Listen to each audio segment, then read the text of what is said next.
सूरत में 4 करोड़ रुपए का जमीन घोटाला, शिकायत करता पीयूष भाई को विदेश रहने वाले असली मालिकों से जमीन दिलाने के नाम पर ठगा गया। यश बैंक में खोले गए बोगस अकाउंट।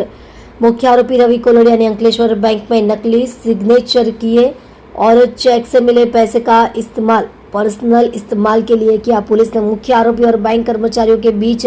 लिंक के तौर पर बोगस अकाउंट खोलने वाले असमत खान को गिरफ्तार किया। बैंक कर्मचारियों की गिरफ्तारी के बाद अब सूरत पुलिस ने इस पूरे रैकेट के दूसरे सदस्यों को पकड़ने के लिए जांच तेज कर दी है। आप देख रहे हो MPS 24 live news channel Parasmal Prajapati के साथ। सूरत शहर अनेक क्षेत्रों में खूब झड़पथी प्रगति करी रह्યું છે અને એક ક્ષેત્રો પૈકી એક છે રિયલ એસ્ટેટ કે જેમાં ખૂબ જ ઝડપથી સમગ્ર શહેરમાં કન્સ્ટ્રક્શન અને જમીન લે વેચનો વ્યવસાય પણ ખૂબ જ ઝડપથી પ્રગતિ કરી રહ્યો છે અને આ જ વ્યવસાયમાં ઘણી વખત ઘણા એવા તત્વો કે જે પોતે અન્ય લોકોને ખોટી રીતે પ્રોપર્ટી અપાવવા માટેનો વિશ્વાસ આપી અને તેઓ સાથે વિશ્વાસઘાતની છેતરપિંડી કરતા હોય છે। એવા જ એક બનાવમાં ફરિયાદી શ્રી પિયુષભાઈ સાથે રવિ કોલડિયા નામના આરોપીએ તેમને જમીન અપાવી દેશે એવો વિશ્વાસ આપી અને આ જે જમીન હતી એ ફોરેનમાં વસવાટ કરતા લોકોની હતી અને તેમની સાથે વિશ્વાસ અપાવી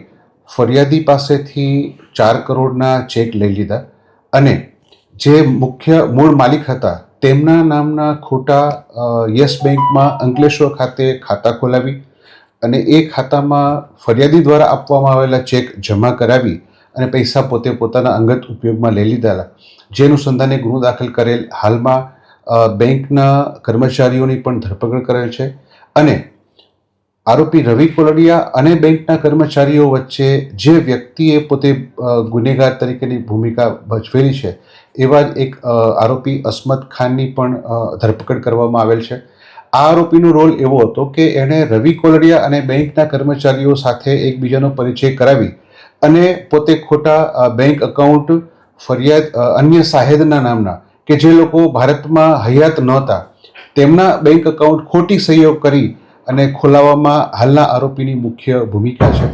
એની ધરપકડ કરવામાં આવેલ છે અને તપાસ ચાલુ છે।